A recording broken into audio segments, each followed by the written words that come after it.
Good afternoon, everyone, and to you, ma'am. So, I'm Christine Quijardo, the second presenter of the Module 22, which is Women's Issues and Development. So, let's proceed the different types of practical approaches to the development of women. So there are five approach. First is the welfare approach. The second is the equity approach. The third is the anti-poverty approach. Fourth is express the efficiency approach. The fifth is the empowerment approach. So please go next slide. So, ato silang tagsa-tagsaon og explain. So, first, ato ang ikuan is the welfare approach. So, it is development programs address the needs of women almost entirely within the context of their reproductive role. So, ang kaning welfare approach is viewed mainly as mothers and caregivers. So it focuses on helping them through services like a healthcare, food, and family planning. It also treats women as passive beneficiaries rather than active participants in development. So, ang example aning welfare approach is free prenatal clinics for pregnant women or ang government mukuan siya og health program nga maka-provide og prenatal checkups, nutrition supplements to pregnant women in rural areas. Nga ang kani nga programs nag-focus po siya improving child and maternal health but does not involve women in economic or decision making activities. So now let's proceed to the second approach, which is the equity approach. So it is main aim of which was to eliminate discrimination. It emphasizes the revaluing of women's contribution and share of benefit from development. The equity approach also dealt with both the productive and reproductive roles as a responsibility of government. So, in short, ang ang equity approach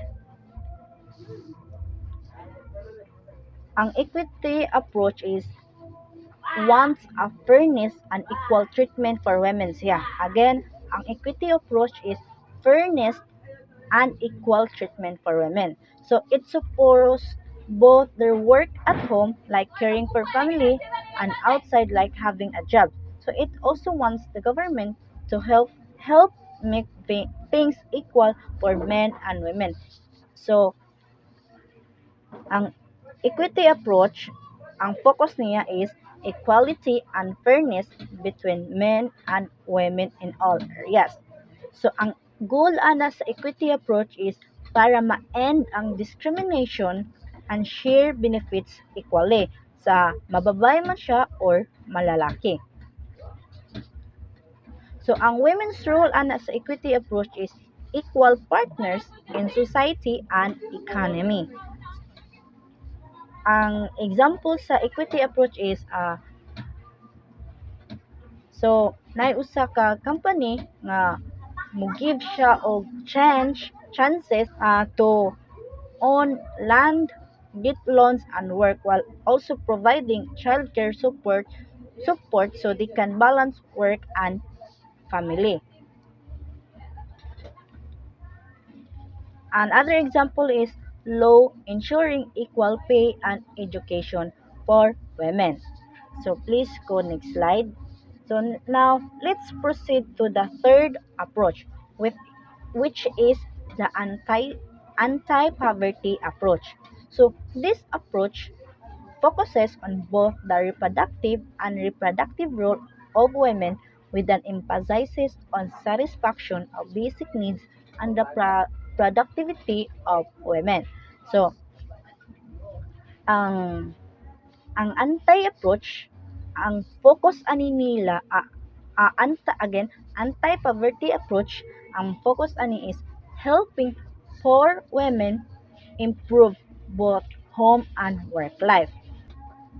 Again, so Ang anti-poverty approach is this approach try tries tries to reduce poverty by helping women with both their work and family rules. It focuses on meeting basic needs like food, shelter, and income, and helping women become more productive and self-reliant. Ang example ni is a program that teaches poor women skills like sewing or farming and gives them tools or small loans so they can start earning money while also providing help with family needs like food and housing. Ang women's roles ani niya kay is active economic participants needing support.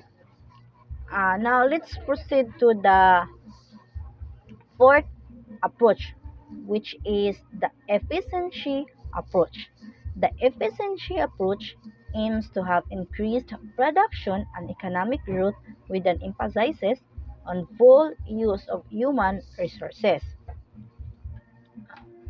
In short, ang efficiency approach kay nag-focus siya saon pag nag-focus siya on using all people. So nag-focus siya nga dapat ang tanang tao is may use, mababae man or malalaki. And dapat siya effectively to grow the economy. So it believes that development works better when women also take part in work and production. In short, ang efficiency approach dapat overall mo work para mahatagan og growth ang atong economy. Ang example ani is nay usa ka kampanya or government nga nag-hire sila dili lang kay lalaki ang ilahang needed but also women.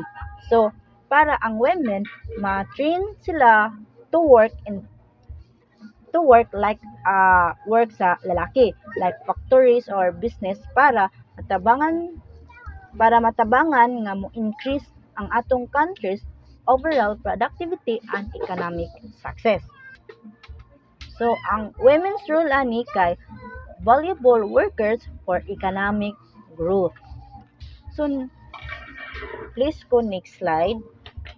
Now, let's proceed to the last approach, which is the empowerment approach. So, empowerment approach aims to increase the self-reliance of women and to influence change at the policy, legislative, societal, economic, and other levels to their advantage. It means strategy is awareness raising and situates women firmly as active participants in ensuring change takes place. So, ang empowerment approach di ay is nag-focus siya og giving women power, knowledge and voices. So ang empowerment approach this type ang women's naa na siya mahatagan na siya og power ug na siya voice para motingog para maka-defend or na siya kuan sa yaha naay kuan ang babae na siya if na siya needed is ma-voice na niya ba na siya. So again ang empowerment approach nag-focus siya nga mahatagan ang women og control over their own lives para maka-increase ilang confidence, skills, rights, and opportunities. So it aims to change the power structure in society that limit women's participation in decision making, leadership, and access to resources. So this approach supports women to actively participate in shaping their own future, not just benefit from development. Again, ang goal sa empowerment approach is self-reliance and changing unfair system. Ang example ani sa empowerment approach is nay usa ka village nga ang kana nga village is women's ra siya all over. So nag ah, ang women diha ang learn sila about their legal rights. So na sila yung rights nga how to speak up in meetings and how to manage money.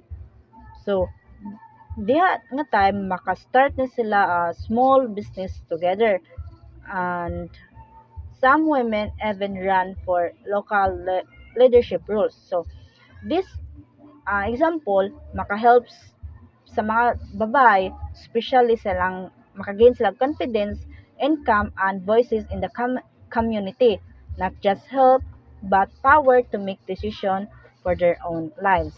So, motto ang five practical approaches to the development of women. Again, the first is the welfare approach, second, the equity approach, third, the anti-poverty approach, fourth, express the efficiency approach, fifth, the empowerment approach. So now, please go next. Ari na ta sa summary. So, again, ang summary is women and development, and gender and development evolved towards achieving women's empowerment since the mid 19th century and up to present. Aside from that, several practical approaches had been utilized to underscore the role of women in nation building and vice versa. The evolution of these theories and approaches only state that women empowerment is a developing principle alongside development of the country. So that's all, and thank you.